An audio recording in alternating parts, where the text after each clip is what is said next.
ओम अज्ञानतिमिरान्धकारे तस्मै श्री गुरुवे नमः। नमो महावदन्याय कृष्ण प्रेम प्रदायते कृष्णाय कृष्ण चैतन्य नामने गौरतुषे नमः। हे कृष्ण करुणा सिंधु दीन बंधु जगतपते गोपेश गोपिका कांत राधा कांत नमोस्तुते। तप्त कांचन गौरांगी राधे वृंदावनेश्वरी वृषभानुसुते देवी प्रणमामि हरिप्रिये। तवै वास्मि ना जीवामि त्वया विना इति विज्ञाय राधे त्वं नय मां चरणातिकम्। गुरुवे गौरचंद्राय राधिकाय तदालय कृष्णाय कृष्ण भक्ताय तद्भक्ताय नमो नमः। वांछाकल्पतरुवश्य कृपा सिन्धुवेव च पतितानां पावनेभ्यो वैष्णवेभ्यो नमो नमः। श्री कृष्ण चैतन्य प्रभु नित्यानंद श्री अद्वैत गदाधर शिवासादि श्री गौर भक्तवृंद। हरे कृष्ण कृष्ण कृष्ण हरे हरे, हरे राम राम राम हरे हरे। मैं सर्वप्रथम मध्य गुरु पाद्म पद्म परमाराध्यतम नित्य प्रविष्टों विष्णुपाद अष्टोत्तर श्रीमद् भक्ति वेदांत श्री नारायण गोस्वामी महाराज मध्य शिक्षा गुरु पाद्म पद्म परमाराध्यतम निद्रा प्रविष्टों विष्णुपाद अष्टोत्तर भक्ति वेदांत श्री वामन गोसाई महाराज के अभय चरण सरोज में अनंत कोटि दंडवत प्रणाम कर उनकी अति भाषा करती हूँ। मैं श्रीमद् भागवत मरीषि माला तदे रचयिता ओम विष्णुपाद श्री भक्तिविनोद ठाकुर के चरणार विंद में कोटि कोटि दंडवत प्रणाम कर उनकी अति कृपा की वांछा करती हूँ। मैं वैष्णवी सभी के चरणों में यथा योग्य वंदन अभिवादन दंडवत प्रणाम करती हूँ। आज हमारा कृष्ण सेशन है। अभिधेय पर हमने खूब भक्तिविनोद ठाकुर की कृपा से खूब जमकर चर्चा की और उसमें देखा कि ना सांख्य से, ना तप से, ना योग से, ना स्वाध्याय से और किसी प्रकार से हम भगवान को प्राप्त नहीं कर सकते। और हमको ये भी समझ में आ गया कि जो शरीर है ये आत्मा का कपड़ा है। ये शरीर है जो आत्मा का कपड़ा है और हम जो कुछ भी काम करते हैं वो मन से करते हैं। आज प्रश्नोत्तरों में आप बहुत सारी बातें डिस्कस करेंगे। हम जो कुछ भी बातें करते हैं वो मन हमारा क्रिया करता है। मन यदि ना करे, शरीर करे तो उसका फल भी नहीं होता। और हम कितनी भी क्रिया क्यों ना कर लें, फल भगवान की इच्छा के ऊपर होता है। किसी को भगवान कैसा फल, क्योंकि सबका अलग अलग प्रारब्ध है ना, सब अलग अलग। यहाँ पर कोई बचपन से ही भगवान में लग जाता है, कोई वृद्ध हो जाता है तो भी सठिया ही रहता है, सठिया जाता है, साठा सो नाटा कुछ उसको मिलता है। उसका मनुष्य जीवन ही पशु के समान हो जाता है, उसको कुछ हासिल नहीं कर पाता। तो हमारे यहाँ जो उपनिषद लिखे गए तो सबसे पहले ईशावास्य उपनिषद लिखा गया कि सारा संसार ईश्वर से व्याप्त है। उसमें बताया गया ईशावास्यमिदं सर्वम यत् किंचित् जगत्याम जगत तेन त्यक्तेन भुंजेता मा गृध कस्यस् विद्धनम। यह सारा संसार ईश्वर से व्याप्त है। जो कुछ भी है इसके लिए त्याग पूर्वक भोग करो। जो कुछ है छोड़ते जाओ, उसको छोड़ते जाओ। जैसे कि हमारा शरीर है, बचपन चला गया, यौवन चला गया और उसके बाद जिसका यौवन है उसकी वृद्धावस्था आएगी, फिर वृद्धावस्था भी चली जाएगी, मृत्यु आ जाएगी, आत्मा दूसरा कपड़ा पहन लेगी। तो इस दूसरा कपड़ा जो पहनेगी वो कैसा होगा, इसी के लिए चिंता की बात है कि ये जो हमें कौन से लोगों में घुमा देगी, कहाँ कहाँ लोगों में भटका देगी, किस किस के अंडर में डाल देगी। कितने ही लोग जाने कैसी कैसी कामनाओं के साथ जी रहे हैं। कोई सोचता है कि मैं बहुत बड़ा अच्छा डॉक्टर बन जाऊँ, कोई सोचता है मैं प्रोफेसर बन जाऊँ, किसी को लगता है मैं सारा विश्व घूम लूँ। यही सब तो ये जो चीज़ें हैं ना, ये हमें भगवान ने उपदेश दिए, गीता में उपदेश दिए, उद्धव जी को उपदेश दिए, उद्धव गीता और कपिल मुनि बन करके उपदेश दिए। नारद जी ने भी बहुत सी बातें बताई। तो हमारे पास उपदेशों की श्रृंखला है, उन सब का सार बता दिया भक्तिविनोद ठाकुर ने। आप अपना ये ऑफ करके रखिए, डिस्टर्ब नहीं करना चाहिए। जब क्लास चल रही हो डिस्टर्ब नहीं करना चाहिए, ये ठीक नहीं है। कौन है ये, इनको सुनाई नहीं पड़ रहा है? ज्योति दीदी, आप अपना वीडियो ऑफ कर लो। ज्योति दीदी, हाँ। तो इस तरह से ये सब बातें हमने करी और बहुत से लोग अब तत्पर हो गए, तैयार हो गए, बिल्कुल एकदम कमर कस के तैयार है। और ऐसे लोगों को ना माया पकड़ पाती है ना कुछ। जो माया तत्व है वो बहुत अच्छे समझ में आ गया।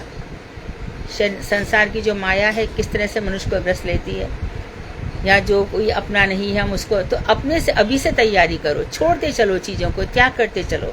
सोसाइटी गिव अप, परिवार गिव अप, मैं अकेला आया था अकेला जाऊंगा। क्षणभंगुर जीवन की कलिका, प्रात समय खिली ना खिली, सुबह हुई कि नहीं हुई। रटले हरिनाम रसना, अंत समय हिली ना हिली। पता नहीं अंत समय क्या होगा। तो इसलिए तैयार हो। मृत्यु एक सच है, मृत्यु लेकर हम उत्पन्न हुए हैं, तो ये हमारे साथ साथ चल रही है। कोई टेंशन नहीं रखो, कुछ मत रखो, बस भगवान का भजन करो। जो भगवान का भजन करेगा ना वो गलत कहेगा, ना बोलेगा, ना कहेगा। सत्यम परम धीमी, सत्य पर चलेगा। तो उन भगवान को प्राप्ति के लिए अभिधेय विचार हुआ और अभिधेय हम उस पर वर्णन कर रहे हैं। तो सुधा तुम आ गई हो? सुधा नहीं है, अनुराधा जी आ गए। कृष्णा अच्छा दीदी, अच्छा, धन्यवाद, प्रणाम। ठीक है। तो जी, आज हाँ शैला दीदी हाँ जी, शैला दीदी ने पहली 2 क्लास के प्रश्न बनाए दीदी, तो वो प्रश्न करेंगी और नाम हमारी अनुराधा दासी दीदी ले लेंगी और बाद के 2 क्लास के प्रश्न साधना दीदी करेंगी। शैला दीदी आप शुरू करिए प्लीज, आप हैं क्लास में।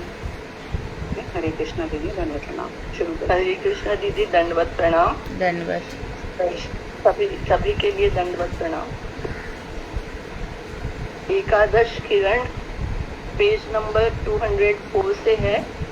प्रश्न पहला, शुद्धा भक्ति का तात्पर्य क्या है? नाम कौन ले रहा है? पूजा शर्मा दीदी। हरे कृष्णा दीदी, दंडवत प्रणाम। शुद्धा भक्ति से तात्पर्य है कि जब हमारी मन, वाणी और हमारे कर्म एक हो जाते हैं तो वो शुद्ध भक्ति हो जाती है। ना तो ये आरोपित है, ना ये संचित है, ये तो केवल शुद्ध भक्ति है। हरे कृष्णा दीदी।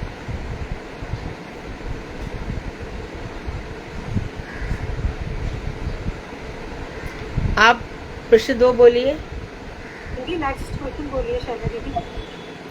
हृदय में शुद्धा भक्ति उदित होने पर क्या होता है? अनीता त्यागी दीदी। हरे कृष्णा दीदी, दंडवत प्रणाम।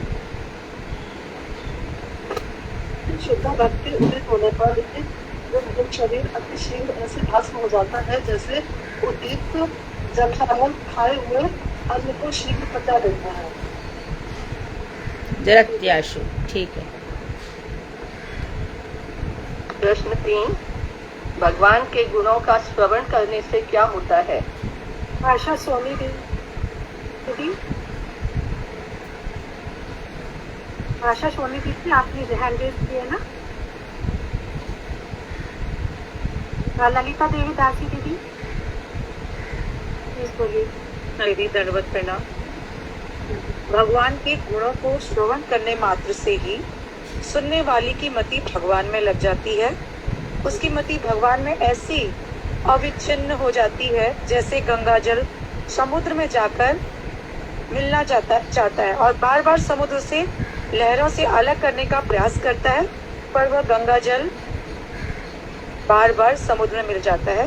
इसी तरह भगवान का भक्त भी भगवान की सालोक्य, सारूप्य आदि मुक्ति नहीं चाहता, वो भगवान की सेवा ही चाहता है। हरे कृष्ण।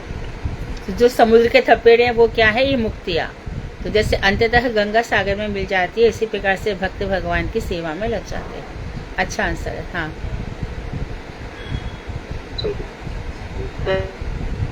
प्रश्न 4, निर्गुण भक्त का स्वरूप क्या है? अनुराधा खंडेलवाल दीदी। हरे कृष्णा, धन्यवाद प्रणाम सभी को। दीदी मैंने तो पहले आधा तो बता दिया था कि यानी भक्त यानी मेरे सालों के सारूप पे मुक्ति दिए जाने को भी स्वीकार नहीं करता है, बल्कि मेरी सेवा को ही प्राप्त करने के संतुष्ट रहता है। यही निर्गुण भक्ति का स्वरूप है। ये निर्गुणा भक्ति है। ये उत्तर सही है शैला जी? जी दीदी।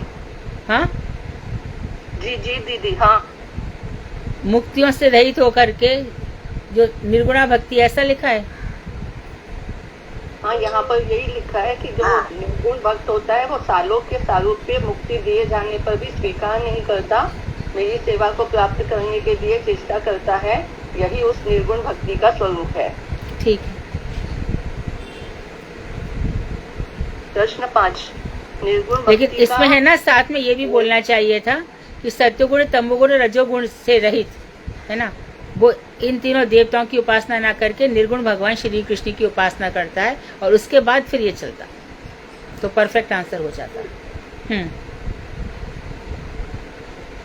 निर्गुण भक्ति योग का लक्षण क्या है? निर्गुण भक्त और निर्गुण भक्ति योग एक ही बात हो गई। हाँ बोलो।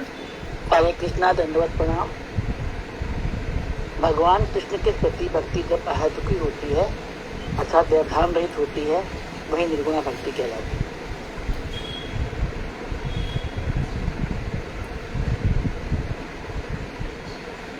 आगे चलो। केवल प्रश्न बनाने केवल वाले को संमत- मैं फिर से बता दे रही हूँ, प्रश्न बनाने वाले उत्तर तैयार रखें। Model answer paper should be with you. जो भी क्वेश्चन बना रहे हैं they should have answers with them. आगे। छठा प्रश्न है, कैवल्य सम्मत निर्गुण भक्ति योग कब उदित होता है? ज्योति गुप्ता दीदी। हरे कृष्णा दीदी, दंडवत प्रणाम। इसमें बताया गया है कि जब ज्ञान प्रकृति के 3 गुणों से चक्र से मुक्त हो जाता है और साथ में निर्गुण हो जाता है, उसमें निर्गुण संबंध ज्ञान का उदय हो जाता है, तब आत्मा प्रसन्न हो जाती है और गुण रहित होकर प्रकृति के गुणों से अनासक्त होकर केवल चिन्मय स्वरूप में प्रकाश पाती है। इस अवस्था में पहुंचने पर केवल सम्मत निर्गुण भक्ति योग उदित होता है। तो वैसी अवस्था आ जाती है कि वो सब तीनों गुणों से ऊपर होकर निर्गुण अवस्था में आ जाता है और उससे कोई किसी प्रकार के प्राकृतिक गुणों से कोई आसक्ति नहीं होती, तो उस समय उसमें निर्गुण भक्ति उदित हो जाती है। ठीक है, ठीक है। प्रश्न 5, अव्यर्थ कालत्व बुद्धि किसे कहते हैं? गरिमा शर्मा दीदी। जब निर्गुण भक्ति उचित होती है तो वो सामने आ जाता है कि उसकी अव्यर्थ काल की उत्पन्न हो जाती है। अर्थात कहने का तात्पर्य है कि भक्त अपने एक क्षण को भी नष्ट नहीं करना चाहता, क्योंकि वो जानता है कि पूरे प्रतिदिन उदित और अनायक होकर जीवों की हरि कथा ही नारी को हरण करता है। ये तो अगले क्वेश्चन का आंसर है। आठवां कवर हो गया है आंसर। 9वां प्रश्न है, साधक के हृदय में भगवान कब प्रवेश करते हैं? सीमा यादव दीदी। हरे कृष्णा, दंडवत प्रणाम दीदी। जब साधक श्रद्धा पूर्वक नित्य प्रति अपने इष्ट देव नाम रूप गुण लीला आदि का श्रवण और कीर्तन करता है तो कुछ ही समय में भगवान उसके हृदय में प्रवेश कर जाते हैं। हरे कृष्णा, दंडवत दीदी। धन्यवाद। 10वां प्रश्न है, भक्त के हृदय में भगवान के प्रविष्ट होने के फलस्वरूप क्या होता है? साधना दीदी। हरे कृष्णा दीदी, प्रणाम। जब भगवान कानों के द्वारा भक्तों के हृदय में प्रविष्ट होते हैं तब दास्य सख्य आदि भाव रूपी कमल के आसन पर स्थित काम क्रोध रूपी मलिनता का परिष्कार कर देते हैं।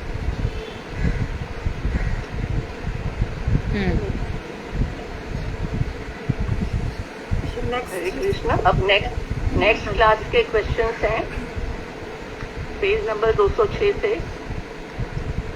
प्रश्न पहला है, खट्वांग नामक राजर्षि के उदाहरण के द्वारा श्री सुखदेव गोस्वामी क्या बताना चाह रहे हैं? सत्यवती चौहान दीदी। हरे कृष्णा दीदी, वांग नाम के एक राजश्री को जब यह पता चला कि मेरी आयु का केवल एक ही बहुत किया गया तब वे अपना सर्वस्व परित्याग कर अभय स्वरूप श्री हरि के शरणागत हुए थे। हरे कृष्णा दीदी। हाँ, शरणागत हुए इसके बाद हरे कृष्णा दीदी, इसका आगे कंटिन्यू कंप्लीट करो, कंप्लीट आंसर कंप्लीट करो।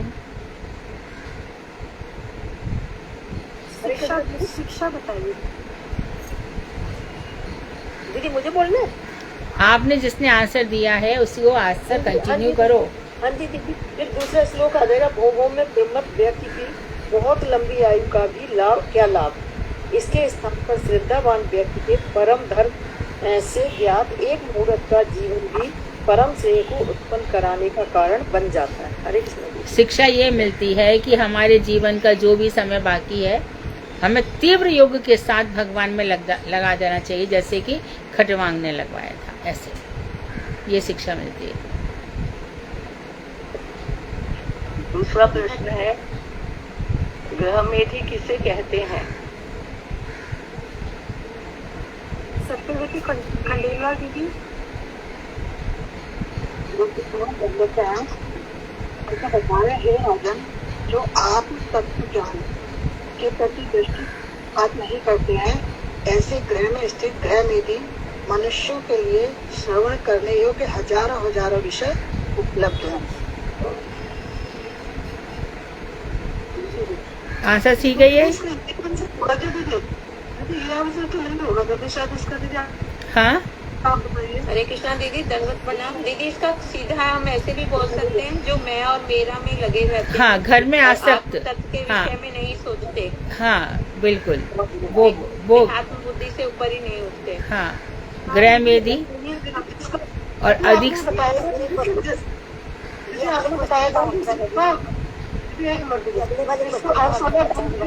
पड़ा रहता है, अधिक से अधिक कर्मों में लग जाएंगे, ज्यादा से ज्यादा।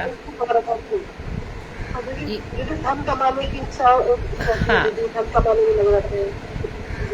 इनको सुधी नहीं होती कि नेक्स्ट का आ जाएगा, क्वेश्चन में इनकी आएगा। दिनचर्या आ जाएगी। अभी इसमें तो यही आएगा कि जो कि आत्म तत्व के विषय में नहीं सोचते हैं, विवेचना नहीं करते हैं और देहात्म बुद्धि में ही लगे रहते हैं, अपना पोषण, अपने परिवार के पोषण में ही लगे सपना खंडेलवाल जी ने बिल्कुल ठीक बोला है। उन्होंने यही आंसर बोला है कि वो आत्म तत्व को नहीं देखते हैं और उन्होंने बोला है वो संसार उन्होंने ठीक बोला है। उन्होंने हाँ जी। 2 मिनट में सारा क्वेश्चन करेक्ट बोला है ना अपना। हाँ जी। ठीक बोला है। अपना क्वेश्चन बिल्कुल अपना ग्रह मेधी व्यक्ति की दिनचर्या कैसी होती है? मोहिनी खंडेलवाल जी की। हरे कृष्णा दीदी, दंडवत प्रणाम। ग्रह में यदि व्यक्ति उसकी रात तो निद्रा में निकलती है और वो स्त्री संग रूपी मौज मस्ती में रात निकालता है और दिन अर्थ प्राप्ति की चिंता में और कुटुंब के भरण पोषण में ही व्यतीत करता है।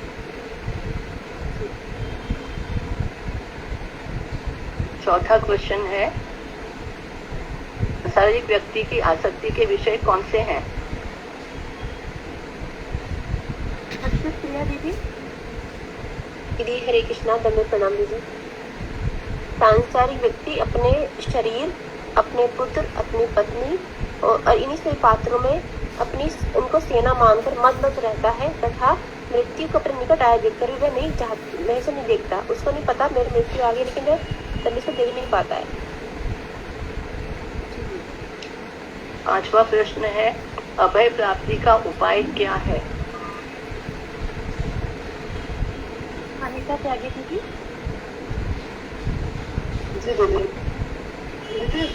अभय प्राप्ति क्या है, क्वेश्चन क्या है? अभय प्राप्ति का उपाय क्या है? अभय प्राप्ति का उपाय है जो सर्वात्मा ईश्वर भगवान श्री हरि के विषय में ही श्रवण कीर्तन एवं स्मरण करते हैं दीदी।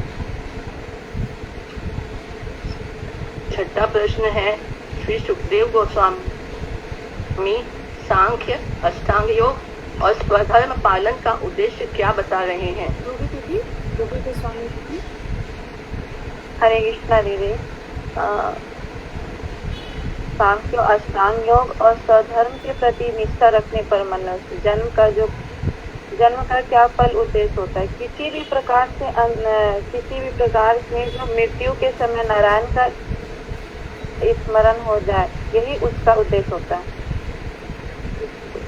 छठा प्रश्न है, मुनिगण मुख्य भक्ति के लिए किस प्रकार के साधन का प्रयास करते हैं?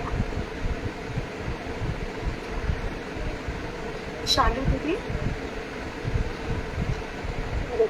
मुनिगण अखिल विधि निर्देश की चेष्टा का परित्याग करके निर्गुण अवस्था में स्थित होकर श्री कृष्ण के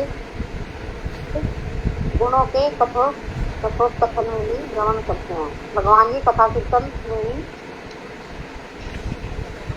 अपना समय व्यतीत करते हैं, साधन के उपाय करते हैं। दीदी हो गए पहले 2 क्लासेस के। ठीक है। साधना दीदी। हरे कृष्णा दीदी, दंडवत प्रणाम। पेज नंबर 208 से 210, श्लोक संख्या 58 से 65। नाम की महिमा व्यक्ति को क्यों पता नहीं चल रही है?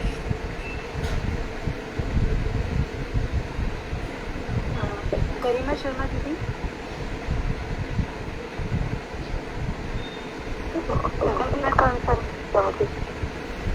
नाम की महिमा क्यों पता नहीं चल रही? उत्तर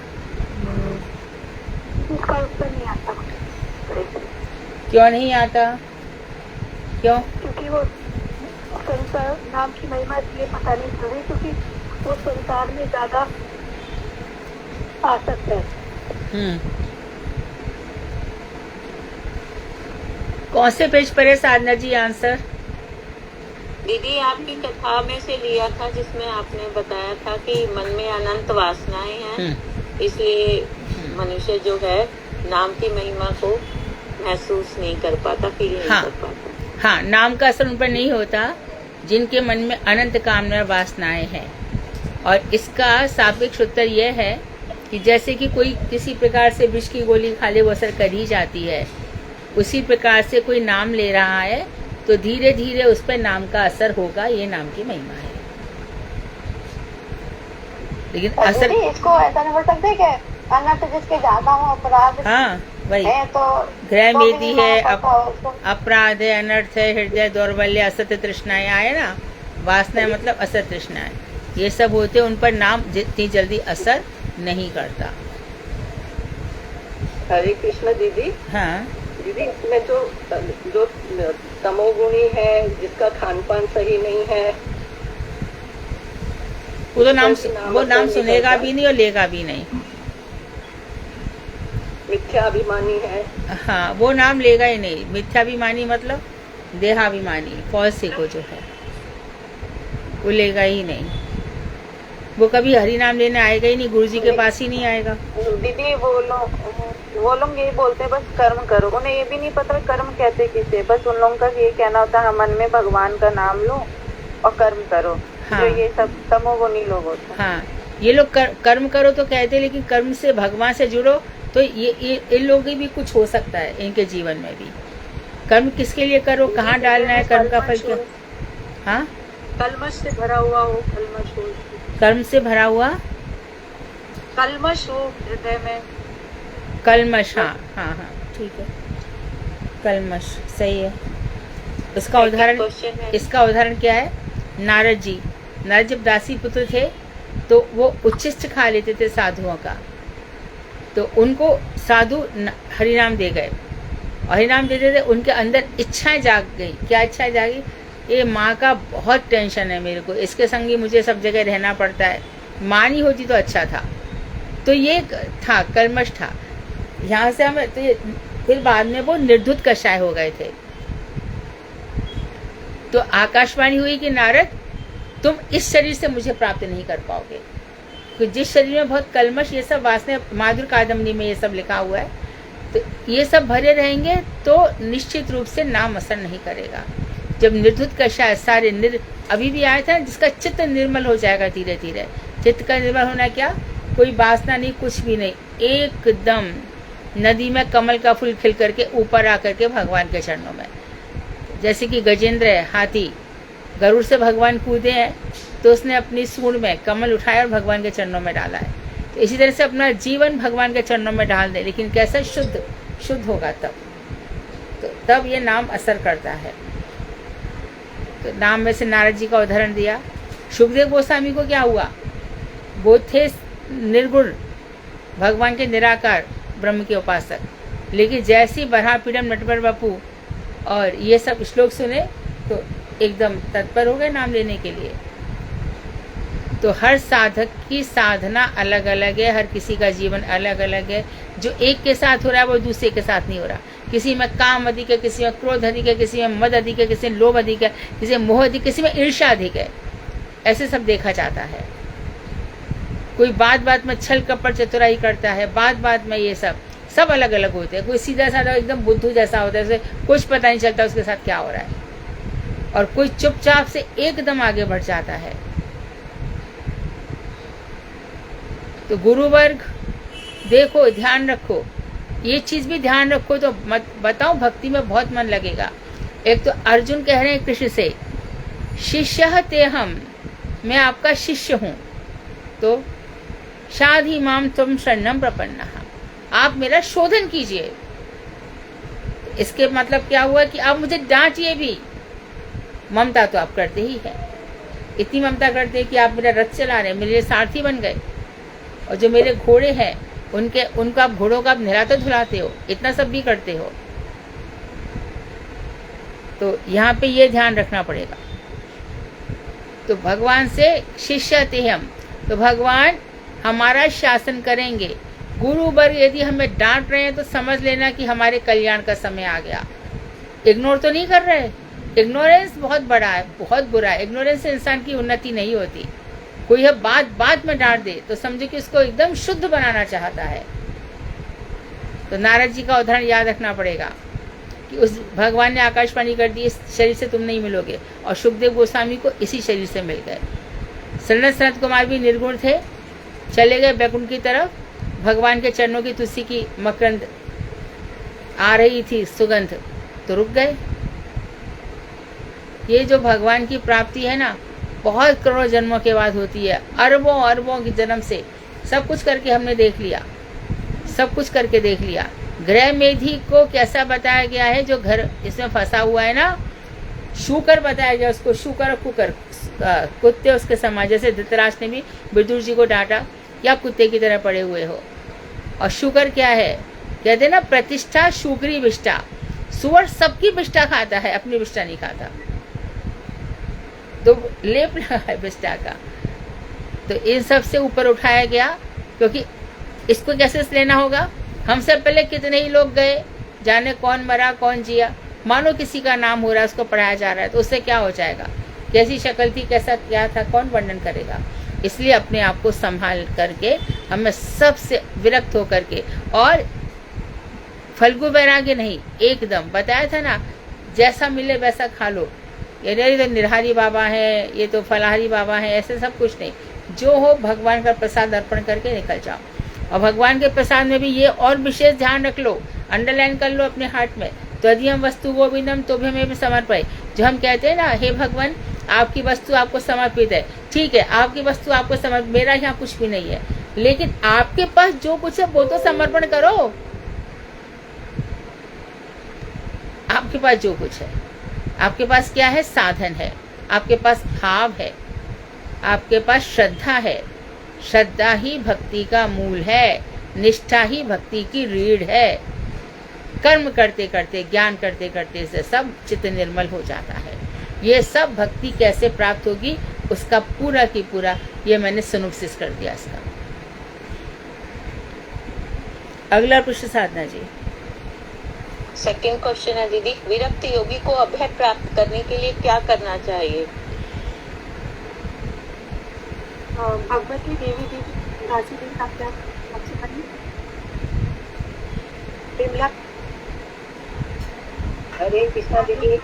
हाँ जी प्लीज। ये राजन श्रुति स्मृति आदि शास्त्रों में यही अभिधेय रूप में निर्णय किया गया है। यदि किसी विरक्त योगी पुरुष को अभय प्राप्त करने की अभिलाषा हो तो उसे निरंतर श्री हरि के नामों का कीर्तन करना चाहिए।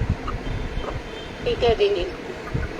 थर्ड क्वेश्चन है, ज्ञान योग और कर्म योग के अधिकारी कौन? आप लोगों को बता दो, बिमला दीदी बहुत ऐसी नहीं है कि वो कोई बहुत पीएचडी कर रखी है उन्होंने, लेकिन श्रद्धा बहुत है।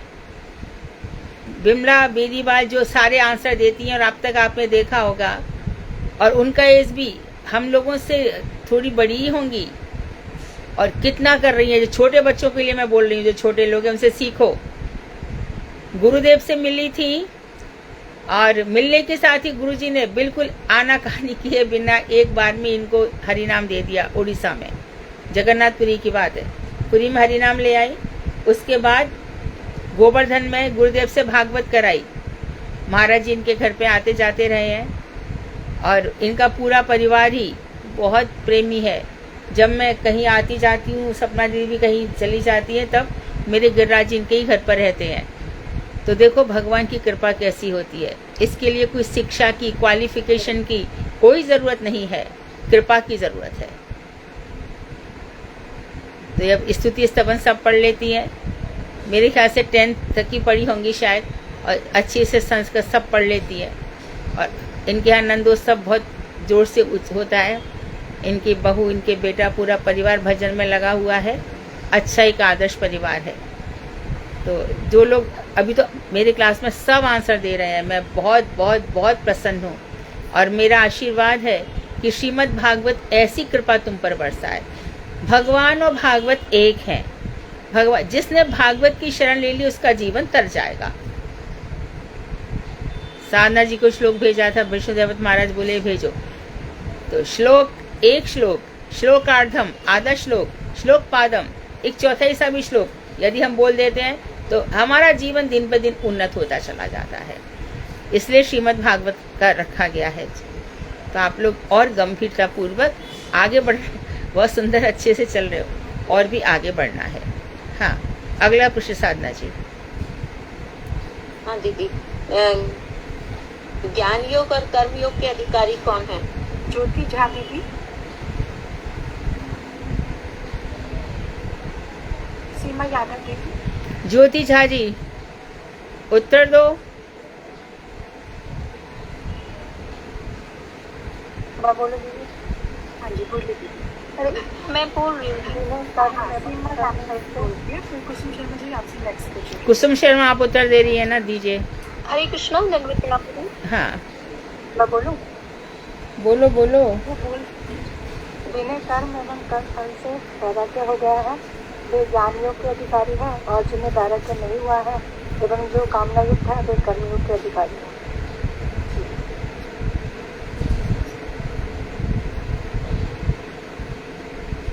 फोर्थ क्वेश्चन, किन व्यक्तियों के लिए भक्ति योग सिद्धि प्रद होता है? सीमा यादव दीदी, अब आप बोल दीजिए। हाँ ज्योति झा दीदी, आप बोलिए। सीमा यादव उत्तर क्यों नहीं दे रही है? सीमा हरे कृष्णा, दंडवत प्रणाम दीदी। उत्तर क्यों नहीं दे रही? पूर्व अथवा आधुनिक सुकृति के फलस्वरूप मेरी कथा के प्रति श्रद्धा उत्पन्न होने के कारण जिनके चित्त में निर्विण अर्थात सूक्ष्म वैराग उदित नहीं हुआ है, तथा साथ ही साथ उनकी जड़ वस्तुओं में अत्यधिक आसक्ति भी नहीं है, ऐसे व्यक्तियों के लिए भक्ति योग सिद्धिपद हुआ करता है। तो उत्तर क्यों नहीं दे रही थी? उत्तर आ रहा है तो ठीक है। शुष्क वैराग्य भी नहीं है और गहरी आसक्ति भी नहीं है।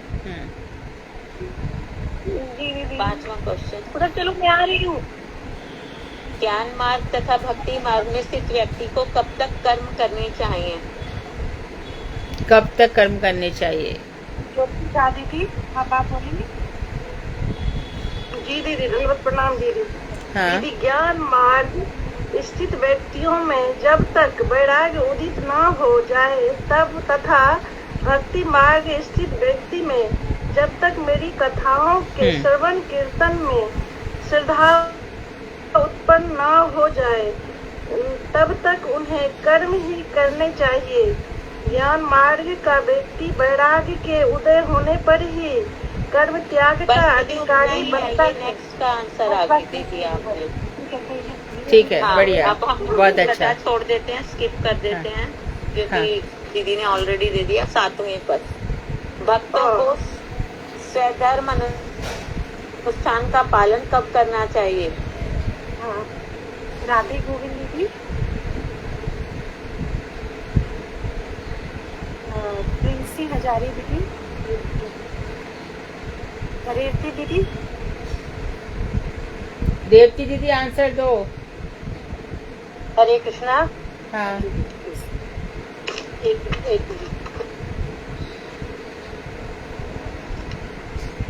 भक्तों को सद्धर्म अनुष्ठान का पालन केवल तभी करना चाहिए जब वो भक्ति के अनुकूल हो। हरे ठीक है दीदी। क्वेश्चन नंबर 8, इस लोक में व्यक्ति विशुद्ध ज्ञान लाभ कैसे प्राप्त कर सकता है? उषा शर्मा दीदी, आप ट्राई करिए। उषा शर्मा दीदी, योगिता शर्मा दीदी। हरे कृष्ण दीदी, इस श्लोक में अवस्थित व्यक्ति यदि निष्पाप एवं पवित्र होकर स्वधर्म का पालन करता है तब वह क्रमशः विशुद्ध ज्ञान लाभ करता है। वह अति भाग्यवान होने से विचित्र कर्म से अर्थात बिना किसी हेतु के अकस्मात कृष्ण भक्ति प्राप्त करता है। ठीक है दीदी। ठीक है। गुण और दोष का क्या तात्पर्य है? सीधा दीदी। जी, हरे कृष्णा दीदी, दंडवत प्रणाम। अधिकार निष्ठा को ही गुण कहते हैं, अर्थात जिस व्यक्ति का जैसा अधिकार है वैसा ही करे, और अधिकारगत निष्ठा का परित्याग ही दोष कहलाता है। ठीक है दीदी। नेक्स्ट क्वेश्चन, अपने अधिकार में रति का उदय कैसे होता है? दीदी। अनादि कर्मों के सुकृति एवं दुष्कृति से जो स्वभाव प्राप्त होता है, उसी स्वभाव के द्वारा ही अपने अधिकार के रति का उदय होता है। ठीक है। ठीक है दीदी। 11वां क्वेश्चन है, भक्ति के 3 प्रकार कौन से हैं? इसके विषय में 11वें स्कंद में और 3य अध्याय के 30वें श्लोक में क्या कहा गया है? क्षेमा कुमारी दीदी। क्षेमा दीदी। हरे कृष्णा दीदी। भक्ति 3 प्रकार की होती है, साधन भक्ति, भाव भक्ति एवं प्रेम लक्षणा भक्ति। इसके संबंध में भागवतम में कहा गया है कि पद्म जीव के लिए साधन भक्ति ही अभिधेय है। इसी साधन भक्ति से भाव भक्ति एवं भाव भक्ति से प्रेम भक्ति होती है। ठीक है और दीदी। भक्ति पराभक्ति का उदय कैसे होता है? इसके लक्षण क्या हैं? ज्योति गुप्ता दीदी। हरे कृष्णा दीदी। दीदी इसमें बता रहे हैं कि परस्पर अविनाशी हरि का स्मरण करने से, मतलब लगातार हरि का स्मरण करते और कराते हुए साधन भक्ति से पर भक्ति का उदित होता है, और इसके उदित होने पर शरीर में पुलकन होता है, रोमांच इत्यादि सब चीजें होती है उसके उदित होने। ठीक है दीदी। हमारा अब 11वां किरण खत्म हो गया। अब 12 किरण के श्लोक संख्या 1 से 6 के हैं दीदी। पहला प्रश्न है, 12 किरण में श्री भक्ति विनोद ठाकुर ने किसके चरणों में प्रणाम किया है? इसमें श्री गौरचंद की कृपा से किस विषय का विवेचन हुआ है? दीदी। हरे कृष्णा दंडवत प्रणाम। 12 किरण में श्री भक्ति विनोद ठाकुर ने श्री रूप गोस्वामी, श्री सनातन गोस्वामी एवं श्री जीव गोस्वामी को प्रणाम किया है। इसमें श्री गौरचंद की कृपा से साधक लक्षणा भक्ति का विस्तृत रूप से विवेचन हुआ है। ठीक है। ठीक है दीदी। दूसरा क्वेश्चन है, श्री रूप गोस्वामी, श्री सनातन गोस्वामी तथा श्री जीव गोस्वामी कौन कौन से रस के आचार्य हैं? राधा खंडेलवाल दीदी। हरे कृष्णा, सबको दंडवत प्रणाम। श्री रूप गोस्वामी जी रस आचार्य और श्री सनातन गोस्वामी श्री संबंध आचार्य और श्री जीव गोस्वामी जी तत्वदर्शी आचार्य, रस के आचार्य हैं। तत्व के आचार्य जीव गोस्वामी। ठीक है। ठीक है दीदी। थर्ड क्वेश्चन है, श्री रूप गोस्वामी द्वारा लिखित भक्ति रसामृत सिंधु का मुख्य श्लोक बतलाइए। अनीता दीदी। हरे कृष्णा दीदी। अन्य विलक्षणता शून्यम ज्ञान कर्माद्य अनागतम अनुकूल्यम कृष्ण अनुशीलनम भक्ति उत्तमः। ठीक है दीदी। साधन लक्षणा भक्ति के 2 प्रकार। मोहिनी खंडेलवाल दीदी। हरे कृष्णा दीदी, दंडवत प्रणाम। साधन लक्षणा भक्ति के 2 प्रकार हैं, वैदी भक्ति और रागानुगा भक्ति। ठीक है दीदी। किस भ्रम के कारण जीव संसार में ही भ्रमण करता रहता है? कुसुम शर्मा दीदी।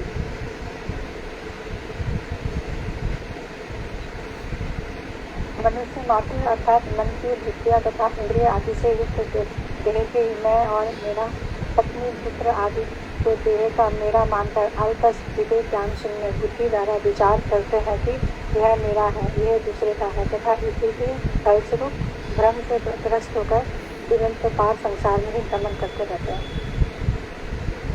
ठीक है दीदी। मनुष्य के कर्म में मन का क्या अर्थ है? जब कर्मा दीदी।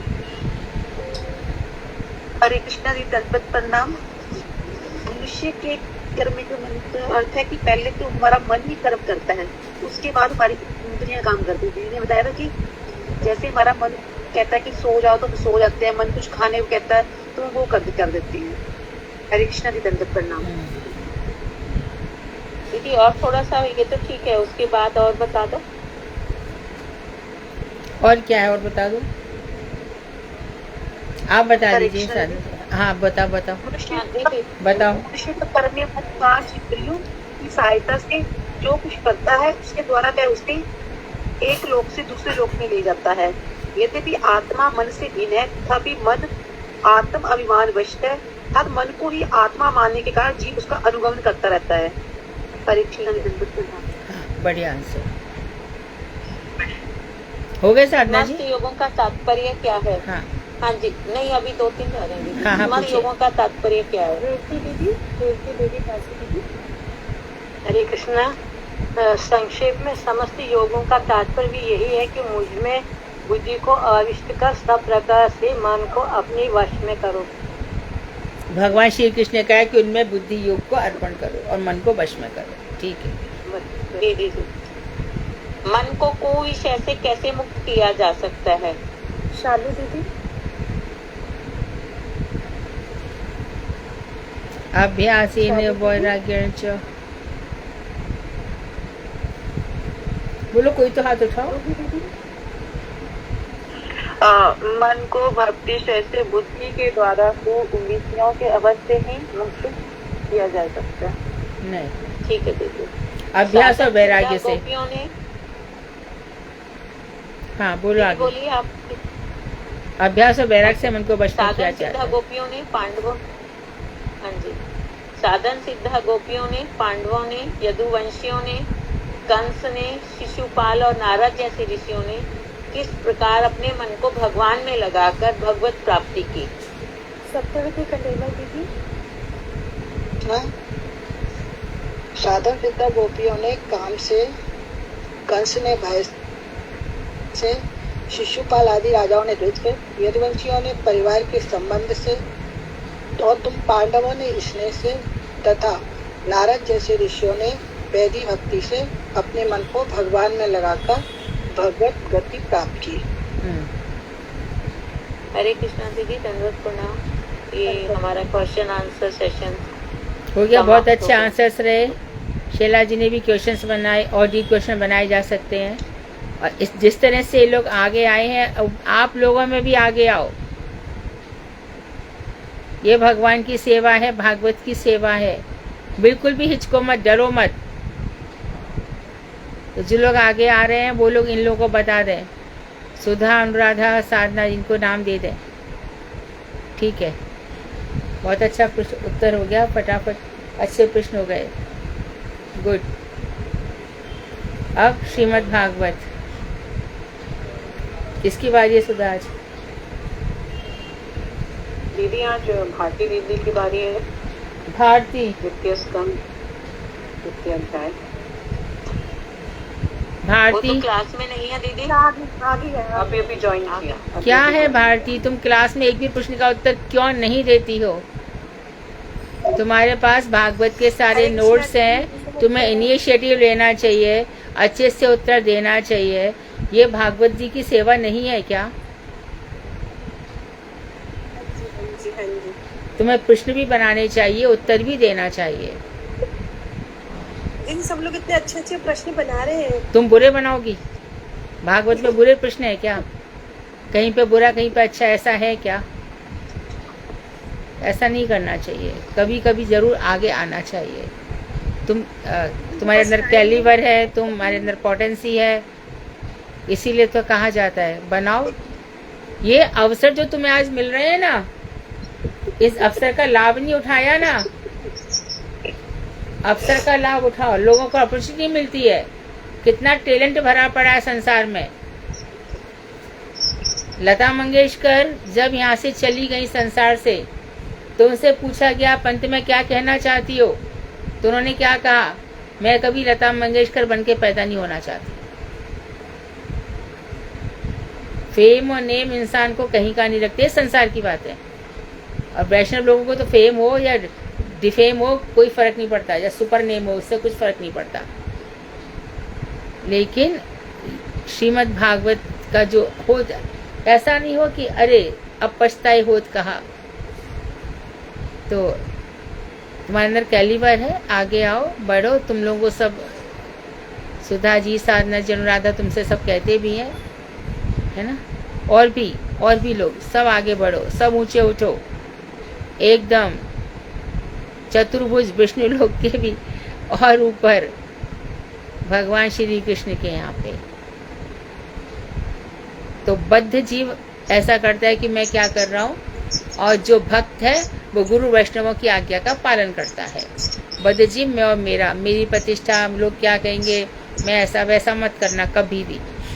सहज सरल बनो, जितने सहज सरल बनोगे उतने ऊंचे उठोगे। भागवत सुनाओ।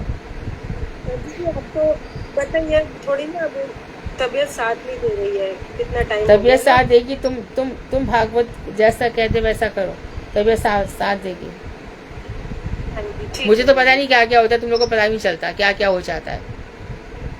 पर मैं एक भी क्लास एब्सेंट नहीं करती स्वास्थ्य के कारण। कभी कभी पूरी रात नींद भी नहीं आती है, तो इस समय बैठ तो मुझे बहुत नींद भी आती है। मैं पूरा प्रयास करती हूँ कि नहीं, अर्जुन गुडाकेश से जीत के हमको भी जीतना है। इसलिए ये सब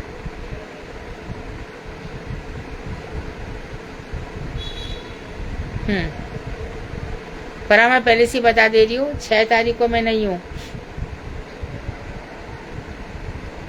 किस लिए नहीं हूँ? पूरी खंडेवाल फैमिली नहीं रहेगी, घर में शादी है, जाना पड़ेगा इसके लिए। हम भी इनवाइटेड हैं। आ जाओ।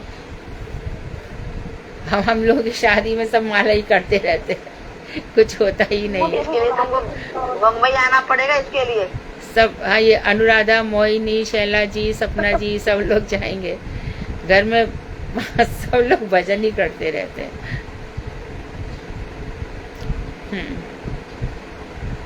एक खाना पूर्ति करनी होती है, घर में ही घर की शादी है हमारे में सी। हरे कृष्णा दीदी, हाँ, धन्यवाद, प्रणाम। हाँ। माला की बात आई तो मेरे मन में ना एक बात नवदीप से ही चल रही है। मैं आज सबके सामने बोलते हैं बात, मतलब आपकी बात है। जब मैं सुबह में दीदी की आरती करने गई कमरे में, तो दीदी माला कर रही थी, फिर इनकी तिलक करी थी सपना दीदी। तो मैं जाते ही ना मैंने दीदी के आंख में ना आंसू देखे। मैं आज भी वो सीन को इतना महसूस करती हूँ, और मैं बहुत कोशिश करती हूँ कि माला करते मेरे भी आंसू आए। होता ही नहीं वो दिन कब आएगा। और मैं महसूस करती हूँ कि मतलब दीदी हरि नाम कर रही है, उनकी आंखों में अश्रु आ रहे हैं।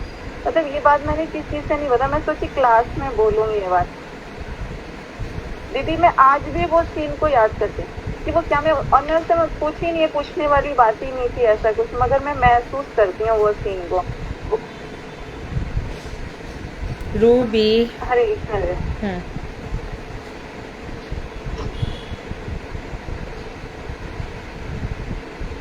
हमारा आपकी कृपा से है कि हम दीदी के अनुगत में कृपा से भजन कर एक दिन भजन में ऐसे प्राप्त करेंगे सब कुछ। दीदी की अनुकंपा जरूर होगी हमारे ऊपर, दीदी की कृपा। अरे दीदी तो रात में रोती रहती है, हरि नाम की बात कर रही हो। दीदी तो सोती कहाँ है, बस यही करती है कि दीदी कोई मिले, गुरुदेव जैसा मिले, बस दीदी को ये चिंता रहती है सारे दिन सारी रात। अभी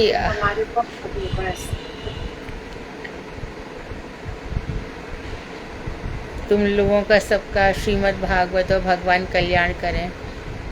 देखो, एक ही बात मैं याद रखना मेरी, बस भजन ही सार है।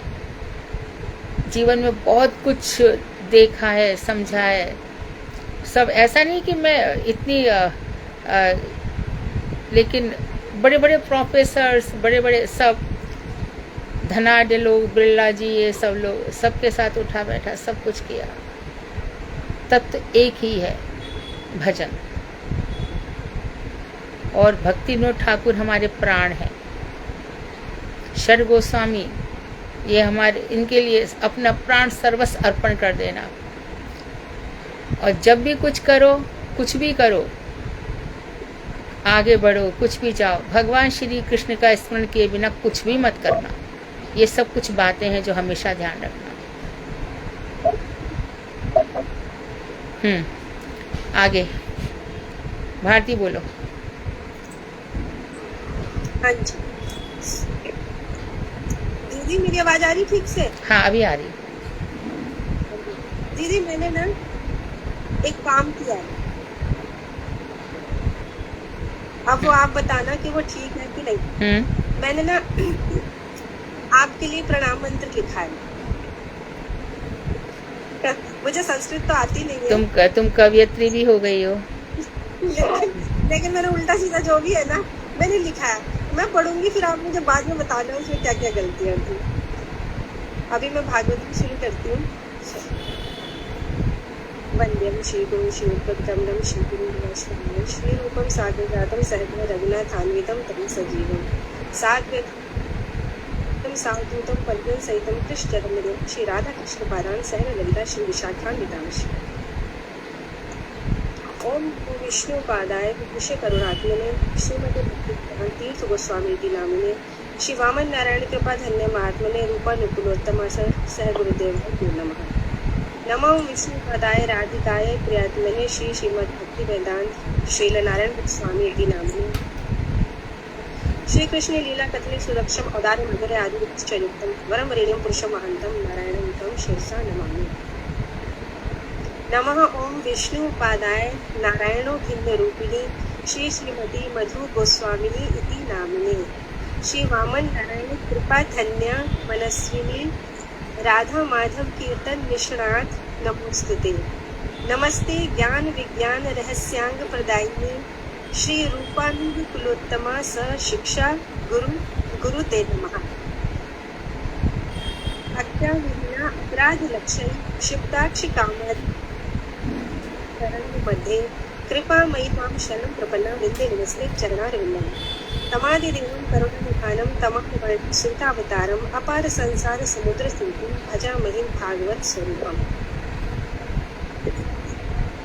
भागवत आचार्य डॉक्टर मधु खंडेलवाल दीदी का अनुगत्य में जो ये भागवत कथा रूपी रस गंगा बह रही है, इसमें बहते बहते हम लोग आ गए हैं दूसरे स्कंद के दूसरे अध्याय पर, जिसका विषय है भगवान श्री कृष्ण के स्थूल और सूक्ष्म रूपों की धारणा, क्रम मुक्ति और सद्यो मुक्ति का विवेचन। हाँ। Page number 261। हाँ भारती, एक मिनट। तो उस दिन विराट स्वरूप का वर्णन चल रहा था कि नारायण उनके अंतर्यामी है, तो इतना ही समझना चाहिए कि अभी ये जो भारती आगे बताएंगी, तो ये पूरा जो संसार है ये भगवान का विराट, नारायण अंतर्यामी कौन है? ये संसार नश्वर है, तो भगवान विराट स्वरूप की लीला करते हैं, है ना, लेकिन फिर उसको छुपा लेते हैं, बाद में प्रकट कर देते हैं। तो उनके जो अंतर्यामी है वो हमेशा, नारायण हमेशा अवशिष्ट रहेंगे। अहमेवा समेवाग्रे, मैं ही हमेशा रहता हूँ। बोलिए भारती। श्री सूत गोस्वामी श्री शौनक आदि ऋषियों से कह रहे हैं कि जब महाराज परीक्षित शिकार खेलने के बाद महल में लौटे तो विचार करने लगे, अहो मैंने शमीक ऋषि के गले में मरा हुआ सांप डालकर बहुत ही निंदनीय कार्य किया है। उसी समय शमीक मुनि के शिष्य ने आकर उन्हें ऋषि का संदेश दिया कि उनके पुत्र सिंगी के अभिशाप से तक्षक नाग के डसने से आज से 7वें दिन उनकी मृत्यु हो जाएगी। अब महाराज परीक्षित सारी आसक्ति त्याग कर घर पुत्र परिवार आदि का परित्याग कर गंगा जी के तट पर मृत्यु तक अनशन पर बैठ गए। उनकी तपस्या के प्रभाव से बड़े बड़े ऋषि मुनि अपने शिष्यों के साथ वहां पर पधारे और परीक्षित ने उनसे कर्तव्य और कर्तव्य के बारे में पूछा। उसी समय व्यास नंदन श्री सुखदेव जी पृथ्वी पर अपनी इच्छा पूर्वक विचरण करते हुए वहां पर उपस्थित हुए। परीक्षित महाराज ने उन्हें सिर झुकाकर प्रणाम किया और उन्हें श्रेष्ठ आसन पर विराजमान किया और इसके बाद उनसे प्रश्न किया कि जो व्यक्ति मरने वाला है उसे भगवान के चरणों की प्राप्ति के लिए क्या उपाय करना चाहिए। तब श्री सुखदेव गोस्वामी कहने लगे, परीक्षित तुमने सभी प्राणियों के लिए सर्वोत्तम श्रवण करने योग्य बहुत ही उत्तम प्रश्न किया है। जो व्यक्ति श्री भगवान के चरण कमलों को प्राप्त करने के अभिलाषी हैं, उनके लिए केवल हरि कथा श्रवण कीर्तन और स्मरण करना ही कर्तव्य है।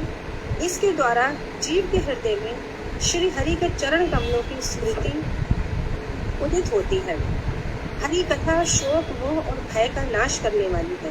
इसके अतिरिक्त जीव के लिए वांछनीय अन्य वस्तु कुछ भी नहीं है। श्री हरि गुणानुकीर्तन रूप और पुराण हरि कथा समस्त वेदों के समान ही यह महापुराण है और इस महापुराण का नाम श्रीमद् भागवत है। द्वापर युग के अंत में श्री सुखदेव गोस्वामी ने इसी पुराण का अपने गुरु और पिता श्री कृष्ण द्वारा वेद व्यास जी से अध्ययन किया था। श्रीमद् भागवत के अध्ययन में एकांतिक रूप से श्री कृष्ण के शरणागत आत्माओं का ही अधिक है। भागवत में श्रद्धा रखने वाले सौभाग्यवान जीव को चरम कल्याण प्राप्त होता है।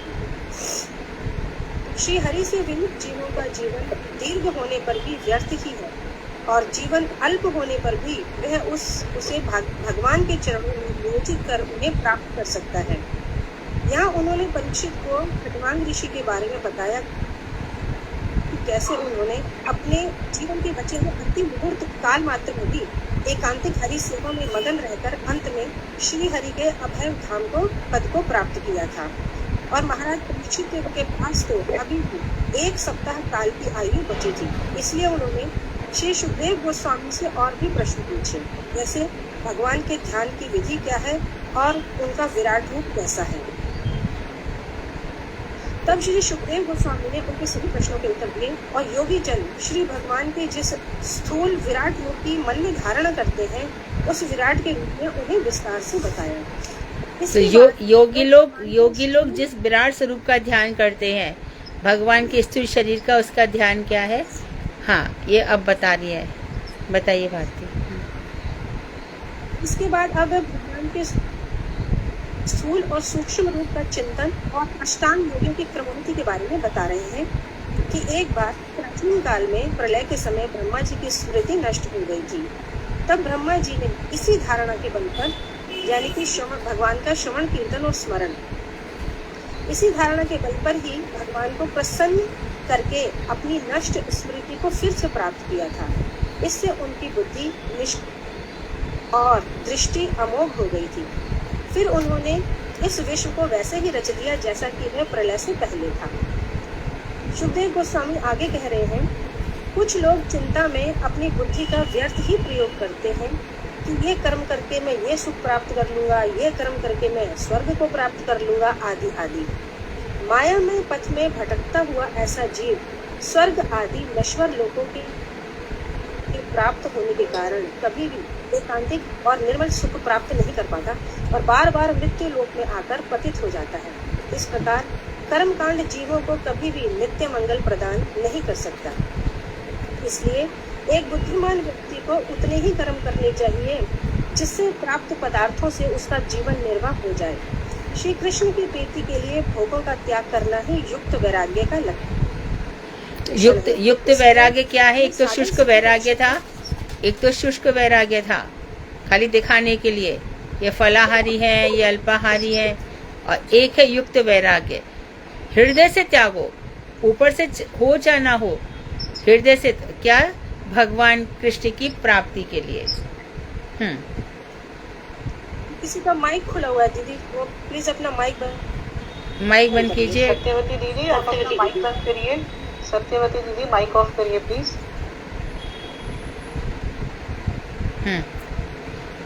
हमें अपनी साधन सिद्धि के विषय में हमेशा सावधान रहना चाहिए, परंतु कई बार ऐसा देखा जाता है कि संसार में आसक्त मूढ़ व्यक्ति भगवान द्वारा दिए गए धन, रूप, कुल और ज्ञान के अभिमान में ऐसे मस्त हो जाते हैं कि वे भगवान के शरणागत ऐसे निष्किंचन व्यक्तियों को दुखी मानकर उनका अपमान करते हैं, जबकि वो तो भिक्षा आदि के छल से ऐसे लोगों की भगवत स्वीकृति उत्पन्न कराने के लिए और मंगल के उद्देश्य से भी उनके घर में उपस्थित होते हैं। इस प्रकार से विरक्त होकर अपने अंतःकरण में स्वतः सिद्ध रूप में अवस्थित उन भगवान की ही सेवा करना कर्तव्य है। बहुत अच्छी बात बताई है कि कुछ लोग यहाँ पे बहुत अच्छी बात बता रहे हैं कि कुछ लोग यहाँ पे निष्किंचन रहते हैं और एकदम, लेकिन कुछ लोग जो धन के मतवाले वो उनको गरीब समझ करके उनके प्रति अपराध करते हैं, जबकि ये जानबूझ करके भगवान के भक्त को क्या नहीं मिल सकता, पर निष्किंचन रहना ये उनको क्या और परिपक्व करता है, त्रिनादपि सुनिचेन की भावना। यहाँ पर एक चीज और समझ लो, ये जो 4 चीजें हैं ना, अमानिना मानदेन और त्रिनादपि सुनिचेन तरुपि सर्वुष्णा, तो 100% जो हमारा भजन है ना, तो इसमें 25% जब तक ये पूरा हो जाएगा कि तिनके से भी अधिक नीचा, तिनके को रौंद दो तो तिनका फिर से उठ जाता है, लेकिन वापस फिर नीचा।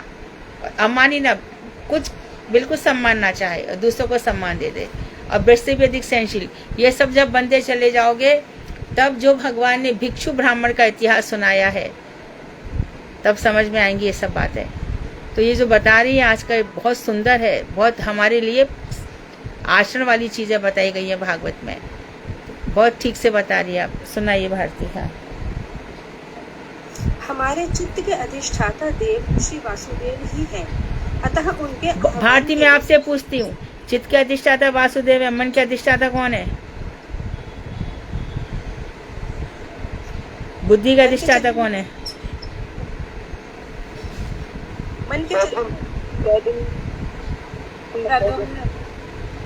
बुद्धि के अधिष्ठाता बोलो। प्रदुम तो बोल रहे थे, ठीक ही तो बोल रहे थे। और मन के बोल दिया अनिरुद्ध। हाँ, और अहंकार संकर्षण। हाँ ठीक है, चलो। अतः उनके आह्वान के लिए परिश्रम करने की भी आवश्यकता नहीं है, वह तो स्वभावतः ही हमारे परम प्रियतम है, सौंदर्य आदि गुणों के द्वारा दृश्य है और अनंत एवं सर्वव्यापक होने के कारण वे समस्त स्थानों पर स्थित है। इस लाइन को, इसको बल्कि तो जोड़ लो। देखो अब मालूम पड़ेगा तुमको द्वितीय स्कंद का दूसरा अध्याय कितना इम्पोर्टेंट है। अब ये बता रहे कि चित्त के तो अधिष्ठाता वासुदेव हैं, उनका हवन करने की क्या जरूरत है, वो तो बैठे ही है वहां पर, विराजमान ही है और सर्वत्र विराजमान है। ऐसा ही हमें ध्यान करना चाहिए। हाँ, भगवान की सेवा से बार बार संसार में बांधने वाली अविद्या यानी बार बार जन्म बार बार मरण का भी नाश हो जाता है। तो फिर कर्मकांडी व्यक्ति के अतिरिक्त ऐसा कौन है जो भक्ति का अनादर करके अनित्य एवं असत्य विषयों की चिंता में फंसेगा। इसीलिए भक्तों की तरह ही भगवान के स्थूल रूप का चिंतन करना चाहिए। योगियों को विराट पुरुष की धारणा करने से भी अंतर्यामी चिद्घन स्वरूप श्री भगवान की धारणा करना, चिंतन करना अति श्रेष्ठ है। जैसे कोई योगी पुरुष अपनी देह के भीतर अपने हृदय रूपी गुफा में अपनी शक्ति के प्रभाव से 15 वर्षीय किशोर रूप श्री हरि की धारणा द्वारा उनका स्मरण करते हैं कि वे ही व्यष्टि अंतर्यामी चतुर्भुज हैं और अपनी 4 भुजाओं में शंख चक्र गदा और पद्म धारण किए हुए हैं।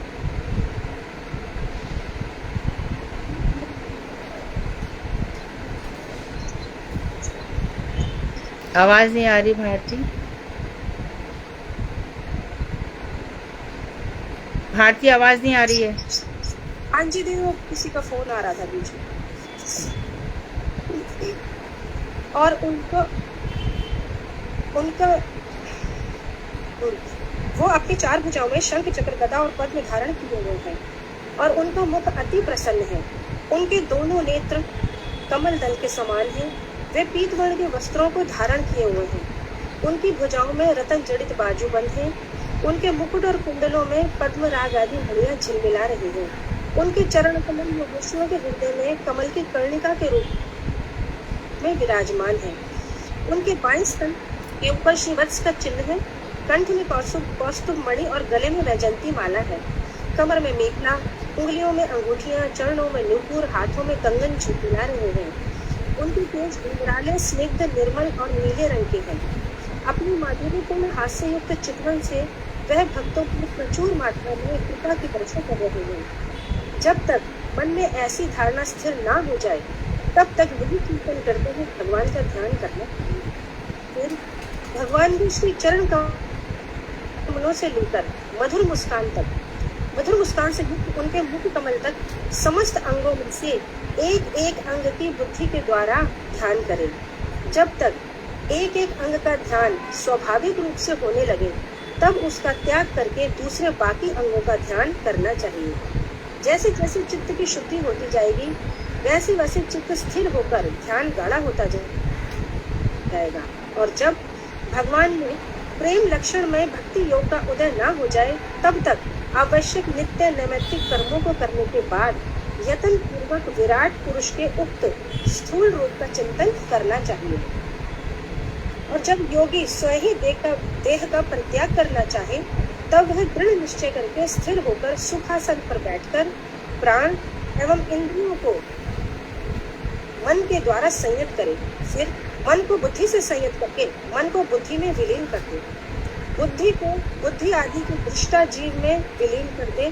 फिर जीव को आत्मा में और इस आत्मा को परब्रह्म के साथ एक करके परम शांति को प्राप्त हो जाए। ऐसा करने पर अब उस योगी मुक्त पुरुष के लिए कोई भी कर्तव्य शेष नहीं रहता। परीक्षित, जो योगी पुरुष इस प्रकार से ब्रह्म स्वरूप को प्राप्त कर लेता है उसे देवताओं का भी परम काल स्पर्श नहीं कर सकता। सामान्य इंद्र आदि देवता मात्र प्राकृतिक जगत पर ही अपना अधिकार कर सकते हैं, किंतु योगियों पर वे अपना प्रभाव नहीं दिखा सकते। ब्रह्म स्वरूप प्राप्त हो जाने पर सत्व रज और तम तीनों गुण ही निरस्त हो जाते हैं और अहंकार तत्व, महत्त्व तथा प्रधान रूप प्रकृति का भी उन योगियों पर कोई प्रभाव नहीं रहता। योगी पुरुष नेति भाव से, यानी कि ये भी नहीं सब कुछ छोड़कर इस भाव से सभी वस्तुओं का त्याग कर देते हैं। उन्हें यही अनुभव होता है कि एकमात्र श्री विष्णु के अतिरिक्त और कोई भी हमारा सुहृद नहीं है। इस प्रकार जब उनकी विषय वासनाएं जड़ सहित नष्ट हो जाए तब उन्हें अपने शरीर का इस प्रकार से त्याग करना चाहिए। सबसे पहले एड़ी के द्वारा मूलाधार को दबाकर स्थिर हो जाए। फिर अब ये 7 चक्र बता रही है। पहले ध्यान धारणा बताया मन का, अब कैसे ध्यान बताया कि भगवान का ध्यान करें, मन को बुद्धि को चित्त को अहंकार में। अब ये अष्टांग योग की विधि बता रही है जिसमें हमारे शरीर में 7 चक्र रहते हैं। तो सबसे पहले गुदा द्वार को दबा करके, हाँ, मूलाधिष्ठान चक्र बताइए भारती। इसके बाद बिना घबराहट के प्राणों को, यानी कि प्राण वायु को षट चक्र भेदन रीति से, अर्थात सबसे पहले प्राण वायु को नाभि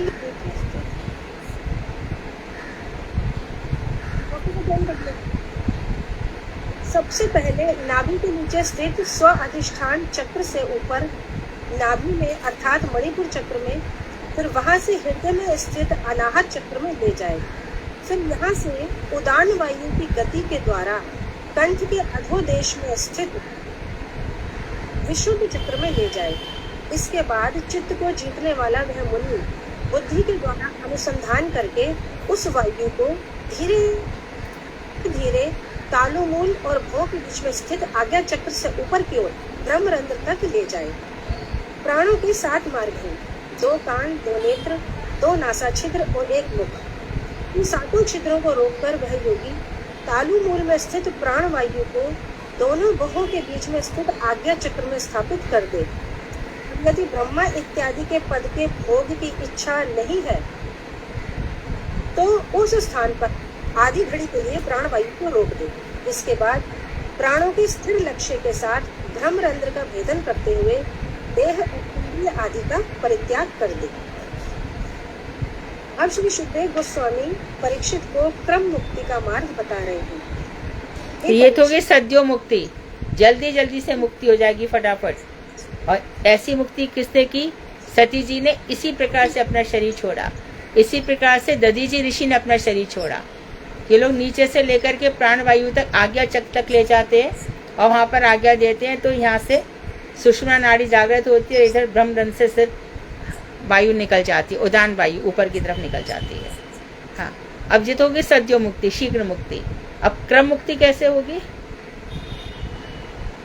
हे परीक्षित, यदि योगी की इच्छा ब्रह्मा के पद को प्राप्त करने की हो, या उसमें आकाशचारियों के साथ विहार करने का कौतूहल हो, या 8 प्रकार की सिद्धियां जैसे अणिमा, लघिमा, व्याप्ति, प्रकाम्य, महिमा, इशिता, वशिता और कामा व साइता रूप ऐश्वर्यपूर्ण स्थानों को भोग करने की इच्छा हो, या वह सर्वत्र आधिपत्य प्राप्त करना चाहता हो, अर्थात उसकी ब्रह्मांड के किसी भी प्रदेश में विचरण करने की अभिलाषा हो, तो उसे पूर्वोक्त प्रकार से देह त्याग करने के समय मन एवं इंद्रियों का परित्याग ना करके उनके साथ ही उन लोकों में उसे भोग प्राप्ति के लिए जाना चाहिए। योगी जन भगवत उपासना यानी विद्या, भगवत धर्म यानी तप, अष्टांग योग, योग, समाधि यानी ज्ञान, इनसे भजन करते हैं। वे वायु में अपने लिंग शरीर को आबद्ध कर स्वच्छंद रूप से भक्तलोक आदि त्रिलोकी के अंदर और बाहर सर्वत्र विचरण कर सकते हैं।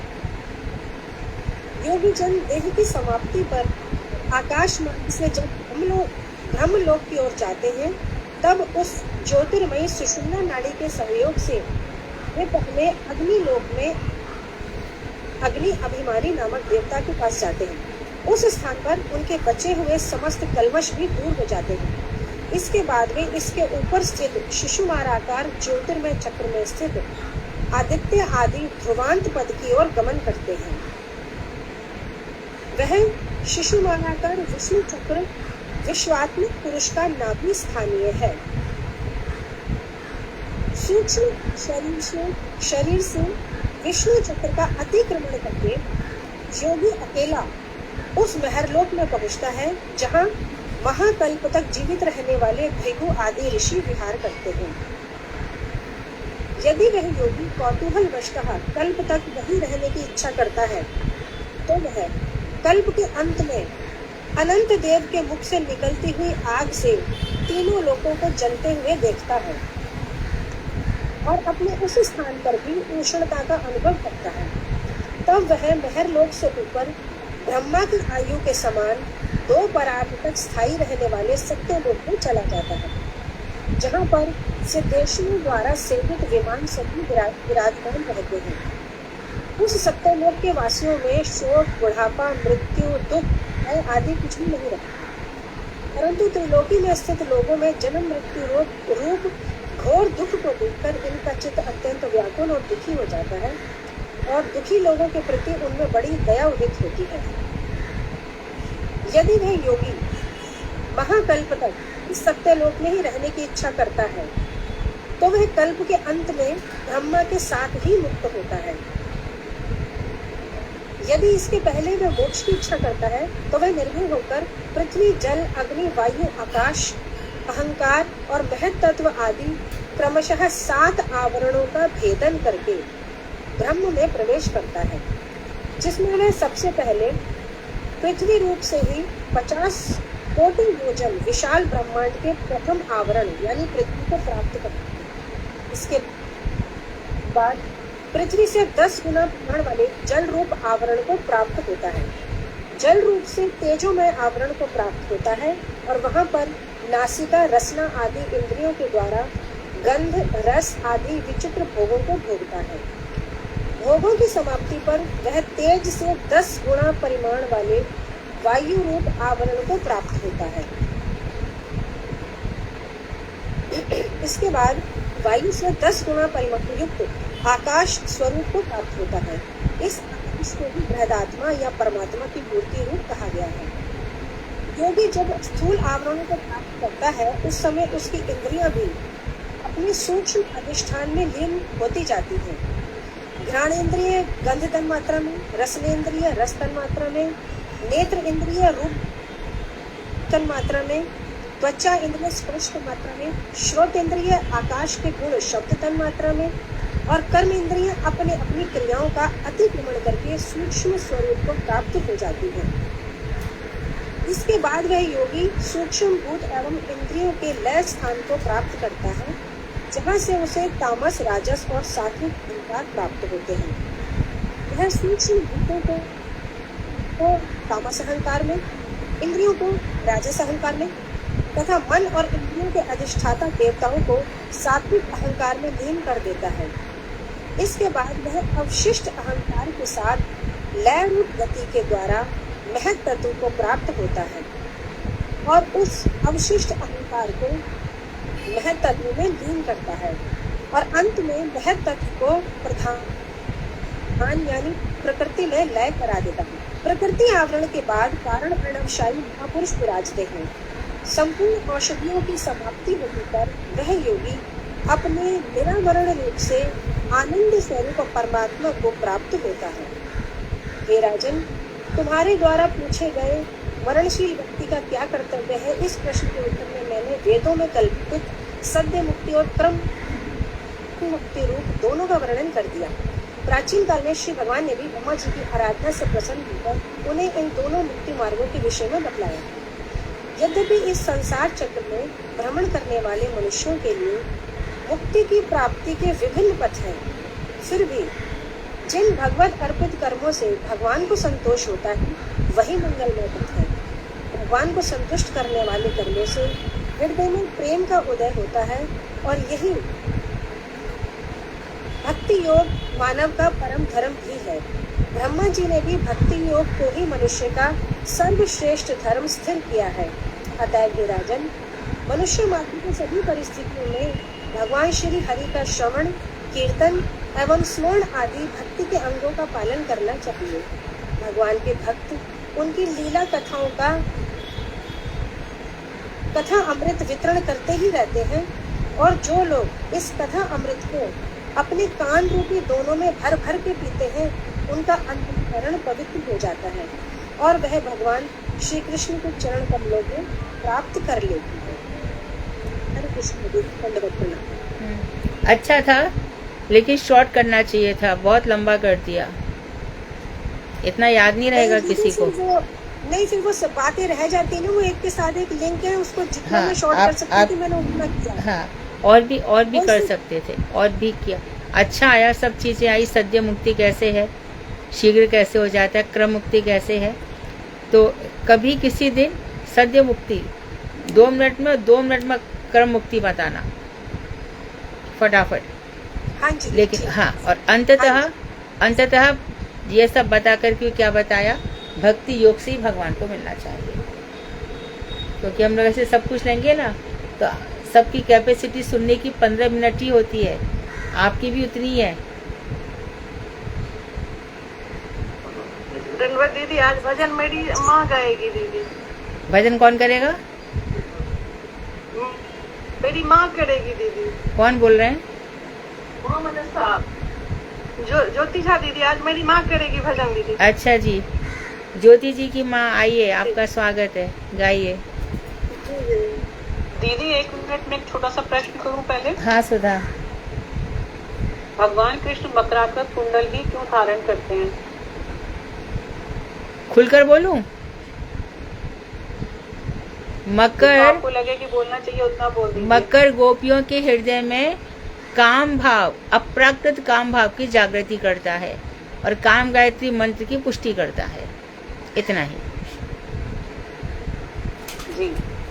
और भगवान कृष्ण का जो वर्ण है वो तो श्यामल वर्ण है ना, मेघों के समान। नए जैसे कि समुद्र का कोई वर्ण नहीं होता उसको नीला मान लेते हैं, आकाश का कोई वर्ण नहीं होता उसको नीला मान लेते हैं, इसी प्रकार भगवान का कोई वर्ण नहीं है, इसलिए वो नीले हैं, श्यामल है, वो किसी वर्ण के आश्रय में नहीं है। लेकिन इस अध्याय में उनके केश भी नीले बताए गए हैं। हाँ, अलकावलिया उनकी नीली है, सही है। कहीं पर काले हैं, कहीं पर काले भी है, कहीं पर बहुत नीला रंग, काला रंग है ना, उसको नील भी कह दिया जाता है कृष्ण के लिए।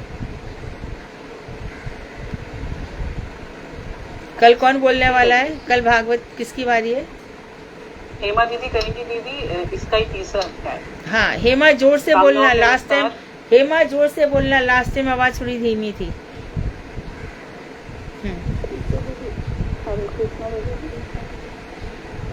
अच्छा, भारती ने बहुत अच्छा बोला, किसी दिन भारती इसी को शॉर्ट में बताएगी तो सब लोग धारणा तो करेंगे कैसे सद्य जल्दी मुक्ति होती है और कैसे क्रम मुक्ति होती है।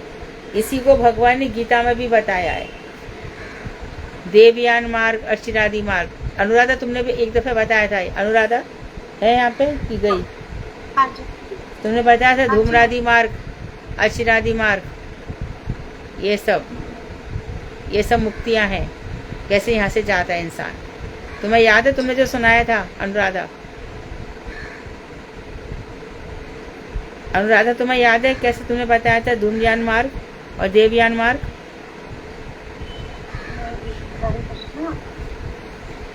याद नहीं है उसको, तृतीय स्कंद में आएगा, देवहूति संवाद में।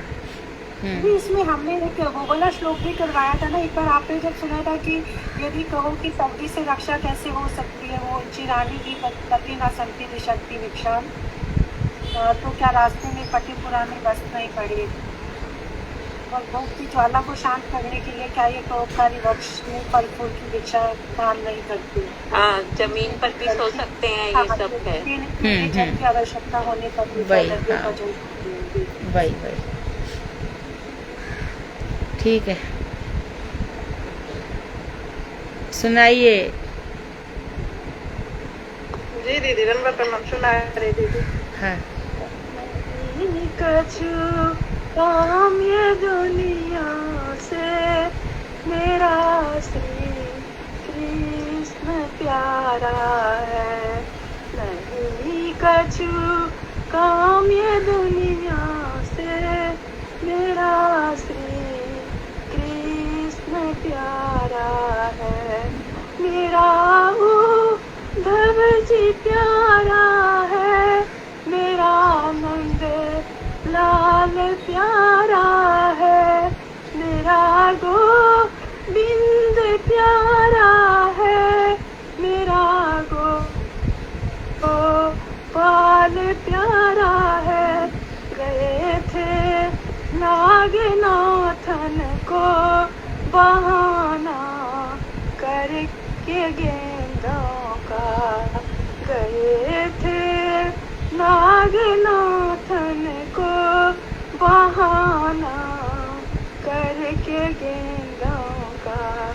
अगर मैं जानती ऐसी तो गंगा जल भरा रखती, अगर मैं जानती ऐसी तो पीतांबर मंगा रखती, सजाती सब दुलारू को मेरा श्री कृष्ण प्यारा है, बनाती सब दुलारू को मेरा श्री कृष्ण प्यारा है, नहीं कछु काम ये दुनिया से मेरा श्री कृष्ण प्यारा है,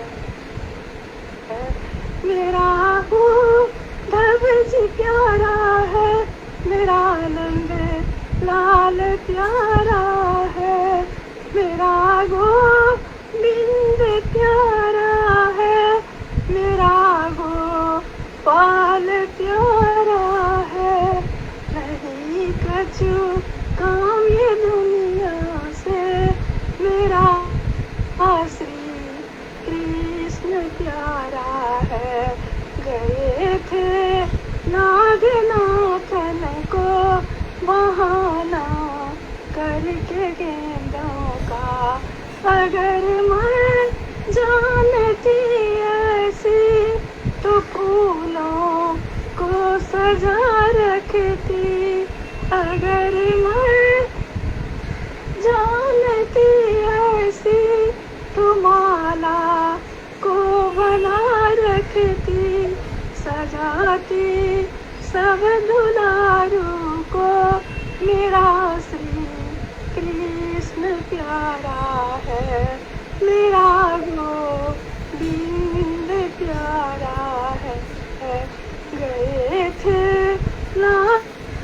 नागनाथन को बहाना करके गेंदों का, अगर मैं जानती ऐसी तो माखन को बना रखती, अगर मैं जानती ऐसी तो मिस्री को मंगा रखती, खिलाती सब दुलारू को मेरा श्री कृष्ण प्यारा है, मेरा श्री कृष्ण प्यारा है।